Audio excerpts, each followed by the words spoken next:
banja lomwe likonda Mulungu, ndi banja losangalala, banja lomwe likonda Mulungu, Mulunguyo sachokamo.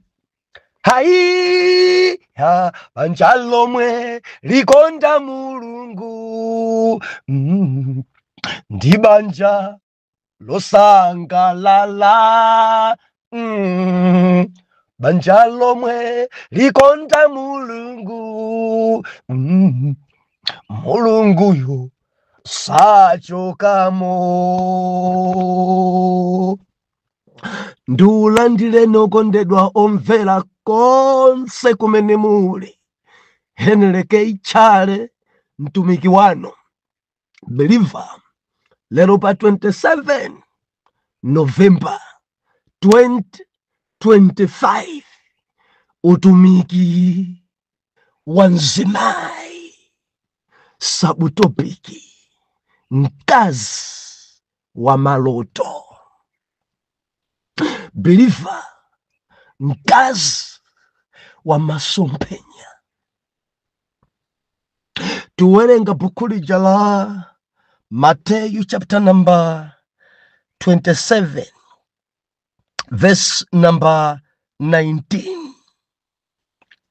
Mawu apamwamba kunena kuti Yesu kwa Pilato, verse number 19. Ndipo pamene Pilato anali kukhala pa mpando wa kuweruza, mkazi wake anamtumizira mawu kwa iye, nanena, musachite kanthu ndi munthu uyu, ndi munthu uyu wolungama, pakuti lero pamene mkulota ine ndasauka kwambiri chifukwa cha iye. Tipemphere. Atate, m'dzina la Yesu, ulemelero, matamando, mayamiko dzipite kwa inu. Inu ndi Mulungu wabwino, inu ndi Mulungu wamphamvu, inu ndi Mulungu wodabwisa. Ulemelero onse Jehova ukwere kwa inu. Palibe ofanana nanu, endi palibe olingana nanu. Mutilankhule, mutiphunzitse, mutilimbikitse, dzudzulani, ndipo tidzamva m'dzina la Yesu. Amen. Believer, dzulo tinali pano timanena kuti kufunikira kwa mkazi amalangiza. Believer, mzimayi ngolangiza, mzimayi ngophunzitsa, mzimayi si munthu wamba. Tinaona ife dzulo mfumu Belisezara atatenga anthu 1000 dzadzibambo, atatha kudzikhutitsa, atatha kumwa nazo, zinthu zitasokonekera, zonse zija zidathawa. Padalibe ngakhale mmodzi amene adayima nkumanena kuti tipangedere, chifukwa kuti nzeru zawo zidatha. Adalibenso kuganiza, chifukwa anzeru alembi aku Babuloni adabwera ndikudzayiona dzanjalo litalemba pa khoma, mawuwo nkumawaona koma kuwerenga dololo, liwulo nkumaliona koma kuti akwanitse kuwerenga onse amadigiri zidalephereka. Endi tidaona ife dzulo kuti madala yawa bwana Belisezara nkhope kusandulika mpakana munthu osagwiranso, ati mfundo za mchuno mwawo zidagululuka, maondo awo adawombana bobo, mphamvu alibe mfumu, dzanja italemba khoma. Believer, madala awa nzeru balala. nkhope kusintha zochitika zonse zidayima. Bible ikunena kuti zidafika pa wesi, zidafika zoti ajaukhula jathawa mpamene mkazi, ndikuti mkazi mpamene adabwera ndikulowa mu ofesi ya bwana president, mkazi adalowa nyumba ya madyerero, mkazi nkumuuza kuti amunanga, maganizo anu asakupeni, musafike pomba na maondo chonchi, mchuno mwanu musagululuke chonchi, musakhale openga mutu usagwire chonchi. Adamulangiza chimene mwachita mwasiya woyenerera, mwayika kutsogolo anthu zimene zilibe thandizo, zimene mwamwa nadzo, zimene mwadya nadzo amunanga, zimene zibambo anu adazitaya kunja. Chimene bambo anu ali pa udindo umenewu wa president umenewu, chimene adachita, adantenga Danieli, ndiye adali mkulu wa onse, alembi onsewa, anzeru onsewa, nduna zonsezi, pamwamba pawo padali Danieli. Koma iwe mamuna wanga, udangolowa pamene pa Belisezara, udasiya zimene bambo ako ankachita, udarenga dzimbalangondo kudzika patsogolo, udarenga dzaka chasu kudzika patsogolo, apa dzanja yalemba zonse zijabalala, zinthu zinayi zakuchitikira wekha.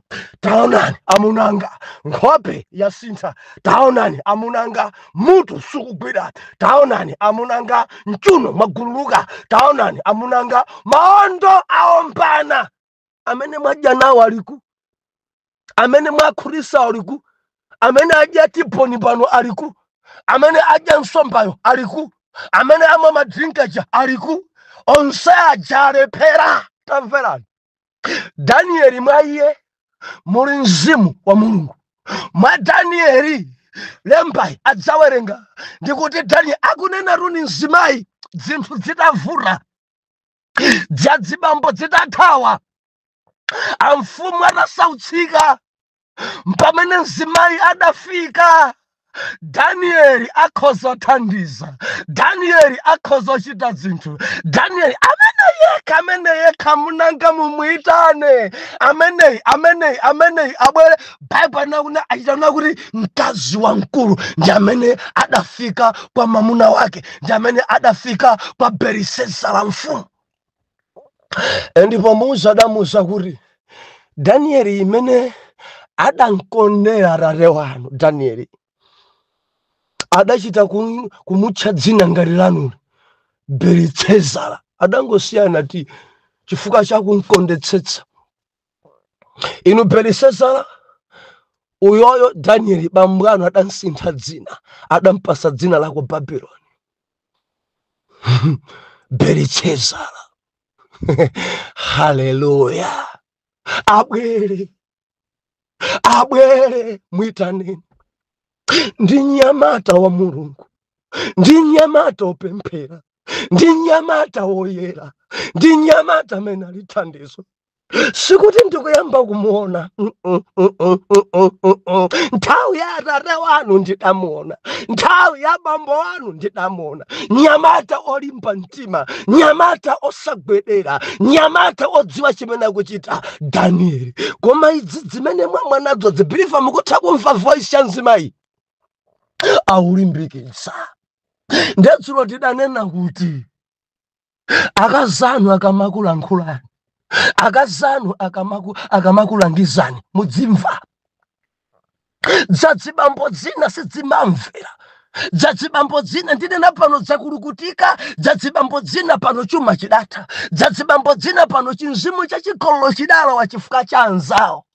Mzimayi akuri amene mukumwa nawowa alibe phindu, amene mukudya nawowa alibe phindu. Koma Danieli muyuda mumuyitane, mwa iyeyi muli mzimu mwa mulungu mwayeyi ndi intercessor mwayeyi amalankhula chapa mtima pa mulungu mwayeyi adzalongosola maganizo anu adzabwerera mfundo zanu za mchuno zidzabwerera mene mulilimu bwana mene mulilimu sidziuyenda aitanidwe Daniel mzimayi nimafuna ndinene kwa azibambo onse mvetserani akazanu akakulankhulani mvetserani malangizo akazanu akamanena kuti amunanga nzanu uyu alibe khalidwe musayende naye dzina dzimakhala kuti mkazi yazindikira mayang'anidwe mwina akamayang'ana akazanu mene amapangira masaini yake amaso akuoneka kuti akwafuna akazanu ndi akulephera kukuzani mona kuti uyuyu ndi chinjala mchuno chikamabwera pano chimapanga dzache akamanena akazanu mvetserani ena anu simudali woledzera mwamba kudedzera chifukwa cha gulu imene mudajoina ena anu mudali abwinobwino kwa mpiri mudali abwino okonda banja lanu okonda ana anu lero ndinena pano mudayamba moyo wa dziwerewere chifukwa cha gulu imene mudajoina akazanu adanena amunanga awa si anthu oyenda nawo amunanga anyamata awa azibambo awa ali ni mpiri zoyipa ndinakhudzika ndi komenti ya dzulo zimayi wina nandilankhula koma akulira akunena kuti abusa mwalankhula ndi ine ndidauza amunanga ayi abambo yawa anyamata awa timu imene mukuyenda nayo ya munanga timu imeneyi ikubalalisani mutu timu imeneyi ndipo pomalizira mzimayi ananena kuti misozi ili patsaya chifukwa munanga sadandimvere adapitirizabe ndi gulu ya amuna amenewo zotsatira zake amunanga adalowa mmitala ndilankhula pano chifukwa cha mitalayo amunanga adamwalira mukutha kuona mzimayi imene akulirira sadamvere mawu a mkazi wake sadasamarise malangizo a mkazi wake endi zotsatira apita atisiya musadamwalire ndikunena ndinu azibambo musadakumane nzopweteka samalitsani zimene akazanu akunena samalitsani Belisazara adamvera ndikumuyitana Danieli atabwera Danieli ndimene nkamuzana kuti ndinu opusa mfumu ndinu okula mtima mfumu ndinu amwana mfumu dzanja yalemba apa inu ndi ya Mulungu dzanja yalemba apa ndi ya Mulungu mungamarenga ziwiya za Mulungu bambo anu adangozitenga ku Jerusalemu koma sadazike kachasu mwakomedwa bwanja mfumu mwathamantha bwanja mfumu mukudalira Mulungu chonchi bwanje dzanja yalemba inja Jehova yaipidwa mwarenga zache kuzika kachasu Jehova wakwiya malemba ndiyawo adamuwerengera mene taken over sin ati meaning ati Jehova auwerenga ufumu wanu mpaka na kumaliza awika pamuyeso mwapezeka kuti mwaperewera endi ufumuwo wagawidwa waperekedwa kwa Amedi endi usiku wamwewo adafa chidaomberedwa Dario Medi adalowa ufumu mukangowerenga chapter number 6 mudzamva awawa Belisazara wa Mario alipo ufumu ndani chapter 6 cha buku ya Danieli Dario amandisangalasa Dario arangolowa sadachite dzombwambwana za Belisazara kulenga dzanthu dzoledzera dzopanda Mulungu arangolowa Dario mufumu wake chapter number 6 akuti posankha nduna posankha topa mwamba sadarenge 1000 adasankha 120 no 120 Daniel adalipo kulenga chapter 6 cha buku la Daniel ndepa 120 baja adasankha hapo akulu watatu top 3 mabig atatu Daniel adalipompo mwanthu atatu adasankha mkulu wawo kuti adziyang'anira onse aja ndipo mkulu wa anthu atatu adayikapo Dario ndi ukambasa mfumu Dario mafumu nonse muli bwanji Muri bwanji madirector mudzika patsogolo anthu amene ali mulungu amene akhoza kuthandiza kuti inu mutsogolere bwino. Koma mukamayika mfitizo khazokha mukamayika wakachasoka katamverani asokoneza udindo wanu. Dariyo adazindikira zingaende bwino nditagwira ntchito ndi Daniel, ndingakhale wanzeru anthu angandiyamikira nditagwira ntchito ndi Daniel. Adamuyika Daniel kukhala wapamwamba pawonse. Haleluya. Mudzimvera akazama kamalangisa tamasungani musamangu arenga undu usachani mkazi ngadiwe dzadzibambo dzina dzamwano dzonyoza undu usachani mkazi ngadiwe undu usachani lero bwa munkapanga business yotuluka kunja mukutulukanso lero bwa akazama nkakuzani amunanga musamale lero bwa mudalipa ntchito kuchosani zibwana akazama msimudamvere lero bwa mudali ndi shopu yonse yatha kwangusala majumbo akazana nkakulangizani amunanga chonde makhadamene ngoyipa mudanyoza mudatukwana lero bwa ndukamba ndazibambo ambiri lero aliteteta libe kalikose sadamvere chimene akasawadalangisa. Haleluya. Lero tikunena kuti mkazi wa loto wa maloto ndifuna tifukule pa maloto. Tikumona ife mkazi walota ndiye akumuza mamuna ake maloto ndiye mamuna akwagwirisa ntchito maloto. Biliva mulungu amalankhula dzera maloto. Ndifuna ndilize kwerelero si maloto onse kuti alankhula mulungu ayi apapa ndipafukule ndimapakonda kupabwereza.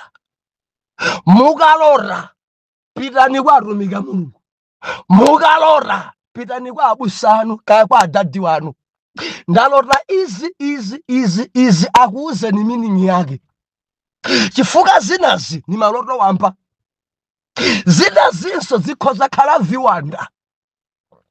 Mundimve mwana mulungu kaya musamale ndi maloto. Ndikuti musamale ndi maloto. Muzichita zimene malotazo wina atatanthauzira bwino paino.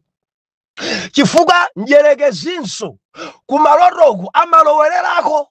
Njerekezinso ndi ziwanda zake ni mizimu yoyipa pano akononga mabanja ndi maloto. Ndakhala ndikunena ine akamafuna kuti aononge banja lako amakuonetsera zinthu zina zoti akazako achita akazako sadachite. Ndidanenapo kuti ukhoza kumona mkazi wako akukutenga akukuponya nzenje yakuya kwa mpiri akuponya nzenje. Iwe nkumanena kuti akazanga ndalakwa nje akazanga iyayi akazanga ndiye kudzamona mkazi akulalara ufa mmenemu ukafa mmenemu anzako anditenga undichedwesa atakusiya pamene paja pamadzabwera kamkazi kena koyendayenda kudzakupeza mmene mucha kudzakuponyera chingwe apanga zimene zindani. Iyo nkumalankhwana yeka mkazi kachilendoko kumaloto ndi akazanga ndiye uchamadzabwera ngati wachifundo nkudzakuchosanza njemuja nkudzakuika pa mtunda iwayo nkudzuka. Zibambo ni mafuna munimvetsere maloto awawa musamale nawo kwa mpiri awa musamale nawo. Yamba walingalira kuti akazako ngorani, yamba walangalira umakhala nawo bwanji akazako. Chifukwa ukangodzuka kumana kuti akazanga ndafiti akazanga ndastaniki basa ndiponya nzenje basi sindikumfunanso tamvera. Njerekeza akafuna kuti akugawanitsani zida, njerekeza akafuna kuti banja ayithese amabweresa soti maloto tina tokhala ngati timeneti ndicholinga chakuti uyambe kwa akakira akazako ngati afiti asale afiti. Mundimva kaya ine ndili wachinyamata believe kumtumikira mulungu adandikomera mtima. 1992 ndi pamene ndidapereka moyo wanga kwa Ambuye. Nkaletu timene 1992 matipati kulibe akulamulira dziko lino ndi akamuso. Ndi pamene moyo wanga ndiopereka kwa Ambuye. Ne spiritual advisor wanga amene adandithandiza ndili mwana kumalotoko ndidamulora akugonana ndi mkazi mground ya ndege. Mundimva kaya mkazi yonso hule ya chabe ndiye ndidalota ndidabwera ndikwauza kuti dadi ndalota izi mugonana ndi hule mground ya ndege masana. Ndedare wanga danena kuti muzimu akuti apa Satana ali nawe target. Chimene Satana akufuna kwambiri pa iwe nchonena kuti ufike ponena kuti mtima mwakomu ponena kuti chigololochi si vuto eti nanga si ndaona Atate wanga kumaloto akugonana ndi hule ground andegedzua ili nde ndadandusa kuti olo dzitati dzivute makabwanji dzitati mina Satana lichenjerera bwanji uganiza kuti mpaka ndingatenge hule nkugona naye ini sizingatheke. Nde chimene target ilipo kumidima akufuna kuti akukokere kuchimo la chigololo mumtima mwakomu nanga siwalota udzona ngati kuti akuluakuluwa amazemba akuluakuluwa amachita nde udzimve kuti sivuto mumtima mwako mbwere kaliwu konena kuti sivuto nanga si ndaona obishopo akupanga ngiraundi ndi hule nde kuti sivuto. Ndi adatsindika kuti maloto amenewa Satana ali ndi dilo ndiwe afuna aononge iwe kuti zimene wandiona ine ndikuchita kumaloto iwenso ukachita osatiso kumaloto ukadzichite dzenidzenizo chifukwa mumtima mwako mudzenda kuti ngati akuluakulu akuchita nanenso ndikachite. Ndekuti nkhondo yayikulu ili pa iwe ndi Satana. Ndikulankhula china chake kwa wina, ndikulankhula china chake kwa wina. Mundimvana Mulungu, samalani ndi maloto. Pitani kwa anthu oyenerera akuthandizeni, pitani kwa anthu oyenerera akumasulireni, pitani kwa anthu oyenera amene amapemphera dzenedzene amene Mulungu amalankhula adzakuzani kuti maloto awa ni nkhondo chabe kapena kuti tiye tipemphere kuti Mulungu aulule china chake. Mundimva mwana Mulungu? Haleluya. Ndidanenapo nthawi ina akafuna kuti Satana akuononge moyo wako wauzimu, munthu amene umankhulupirira kwambiri kuti uyu amandithandiza amadza kuonesera iye uja akukuthamangisa ndi njoka. ima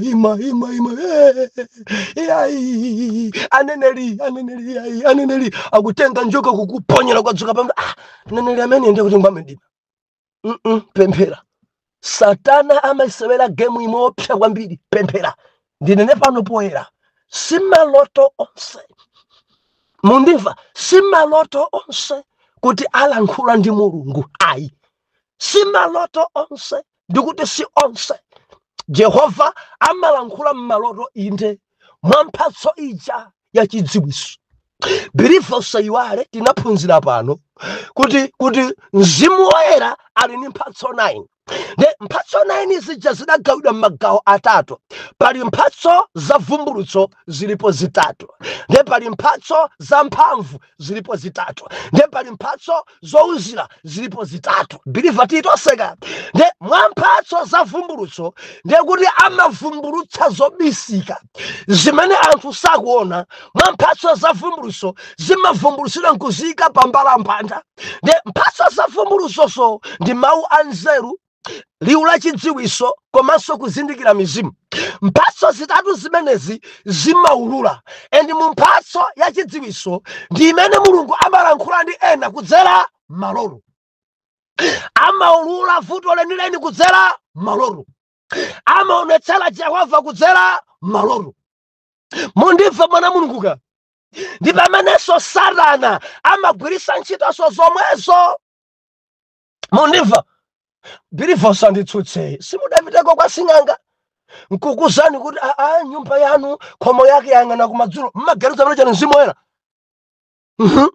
Akamati dzina lanu ndiwe Chimtengo, sing'anga uli ndi ana atatu iwe nkumadabwa. Sudamuse vuto yako akunena kuti umamva mimba kupwereka iwe nkwanza zimene zazidziwa bwana. Ndidziwa ndatu mizimu yoyipa imene ikumpasa chidziwitso chimenecho. Ndifuna ndibwereze si onse amene angakuze dzina lako nkuti Mulungu atuma ayi, vinavi ndi viwanda.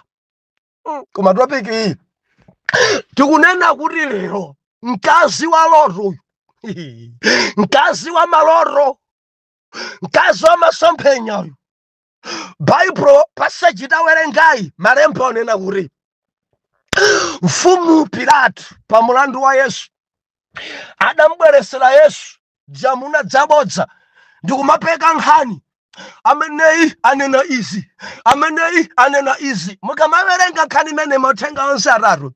Pilato amulandira Yesu kumtumiza kwa Kayafa, basi mangozungulira kwa Herodi. Mafumu amene sadali kugwirizana biliva, Yesu amapangisa anthu kugwirizana.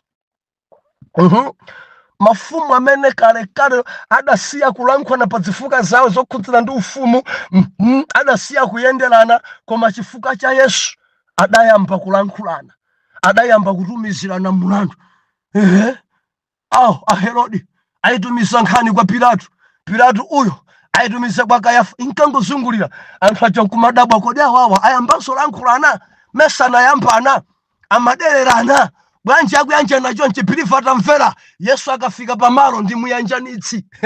Osalankhulana amalankhulana chifukwa cha Yesu. Oyambana aja amene adakwiyisana aja amayamba tsopano kumwetulirana. Yesu amathetsa nkhawa pamalo. Yesu adapangisa mafumu kuti ambe kugwirizana. Biliva mansanga atamvera. Ambuye Yesu ali pabwalo. Jasilikali janthu zoyipa, maumboni abodza adaperekedwa. Ameneyi anena kuti iyeyi ndi mfumu. Ameneyi anena kuti ndi Mulungu. Ameneyi achitira mwano Mulungu. Ameneyi akumadzinena kuti ndi mwana Mulungu. Ameneyi ndiye adampa mfunsa mafunso, adamkwedzinga mafunso. Yesu sadayankhe, adakhala silent. Mafunso adabwera, kodi sumanena? Kodi pakamwa pakopa sumalankhula? Yesu ali chete. Ndilankhule ku dziko langa, zilipo dzina akhoza makufunsa funso, khala chete. Believer, khala silent. Chifukwa kunenanena kumachosa kudzodza. Ambuye sadangokhala chete. Akhoza kukunamizira, akhoza kukutukwana, akhoza kukupekera nkhani. Believer atamvera, khala chete. Silence njabwino kwa mpiri. Bilifa mkunifaka khala silent, usadziyankhe dzina dzikuchosa kudzodza. Kaipisa dzina lako, khala chete. Usayankhe dzikutulusa kudzodza. Chifukwa jasilikali dza Satana zimadziopeka nkhani. Adampekera Yesu nkhani, adanamizira Yesu dzachabechabe. Ambuye Yesu adakhala chete, osayankha. Ena mukamara chana simukuyankha bwanji tamverani. Kunenanena kumachosa kudzodza. Asiyeni anene. Akatha kunena dzimwera madzi. Ife tentigwire ntchito. Mulungu alowerere pasi pena kunenaso. Basi. Mundife mwana Mulungu. Nde adanena anthu, adapeka nkhani anthu pa Yesu. Yesu ali chete. Kodi ndiwe mfumu ya Ayuda? Pena Yesu adayankha kuti mwatero ndino. Adayankha yonchi jabwa. Anthu wambo mwamvangwa mwano. Ya. Hallelujah. Bible kunena kuti Pilato ali pa chimpando cha kuweruza. Bodza itaperekedwa, ali pa chimpando choweruza. Afuna igamule nkhani, ali pa chimpando choweruza. Akuti pompo kalata idampeza yochokera kwa mkazi wake. Darling, pamandidalitsa pamenepa, mzimayi wa maloto akumuza amunanga chonde. Munthu ameneyo ngolungama. Musanchitire choyipa china chilichonse, ngolungama. Usiku wapitawu sindinagone nkulota. Ndasautsika kwambiri, Mulungu andilankhula. Alibe chifuka. Zimene akunena asilikalizo za mutu, zimene akunena ansembeyo ndi nsanje, zimene akunena enawo nkuyipidwa. Ameneyi ngolungama. Ameneyi ngoyera. Ameneyi ngoyenera. Munanga musachite choyipa. Amunanga musamale. Amunanga chonde. Amunanga ndalota ine usiku. Amunanga ndalota mkazi wa maloto. Mkazi wa maloto. Mukawerenga Bible yanu, Bwana Pilato atangolandira leta from mkazi wake. pompo adasamba manja adati bwa ine sindikuona chifuka pa munthu uyu. Ngati uli uchimo ukhale wanu, ngati kuli kupha kukhale wanu. Kuti aneneri ulimene lija chifuka cha mkazi wake, kuti anene mawu amene aja chifuka cha mkazi wake, adalemekeza maloto a mkazi wake, adamvera maloto a mkazi wake, adasamalitsa loto la mkazi wake. Pilatu sadali kundziwa kuti Yesu ngolungama, adandziwa kuti Yesu ngolungama chifuka cha mkazi wake. Adanena ndi mkazi, amunanga usiku tulo tandivula sinagone usiku. Munthu ameneyo ngolungama, munthu ameneyo alibe tchimo, munthu ameneyo ngoyera mtima, munthu ameneyo mwana Mulungu, munthu ameneyo ngwabwino. Kutanthauza kuti zoyipa ndi zansembedzo ngati pali zanthu zimfiti za anthu ndi zasilikalizo, ngati pali zanthu zoyipa zopekera nzawo nkhani ndi zimenezo zikunena mabodzadzo, koma uyuyu Yesuyu amunanga ine ndalota. Uyuyu Yesuyu musanchitire kanthu. Uyuyu Yesuyu amunanga usiku sindagone. Uyuyu Yesuyu mwasire. Uyuyu Yesuyu musanchitire choyipa. Uyuyu Yesuyu ndi mwana Mulungu. Believe nkalarama mudalembedwa nkhani olemba dangolemba mwachidule, koma mkazi adanena maloto amene adalota. Ndi mamuna adamvera. Mkazi wanu akati amunanga ndalota, lero musapite ku business ndalota. Mvereni, ni mkazi opemphera. Mkazi wanu yokumwamba kumamulankhula, mvereni. Mkazi wanu akati amunanga ndalota amunanga, samalitsani, yambani kupemphera naye. Ndipo ngati padali chochitika china, yambani mwayima kaye. Lemekezani loto yakazanu, mupemphere naye. Mundimva, mupemphere naye limodzi. Akamati amunanga ndalota, kuntchito kwanu ndalota, tipemphere chifukwa anthu akukupangirani upo.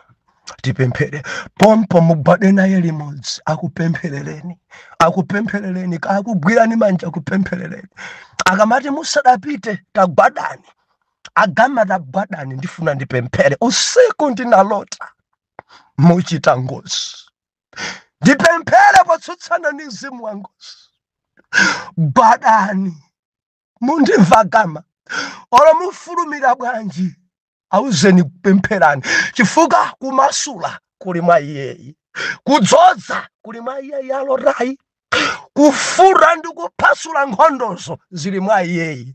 Akamati gwadani ndipemphere, ajeri nanunso ajeri aphirira mverani. Gwadani olo mwavala kale suti, gwadani olo tayi mwamanga kale. Mkazi uyuyu ngwaloro akalota walota. Mundimva namu, lemekezani loto la akazanu.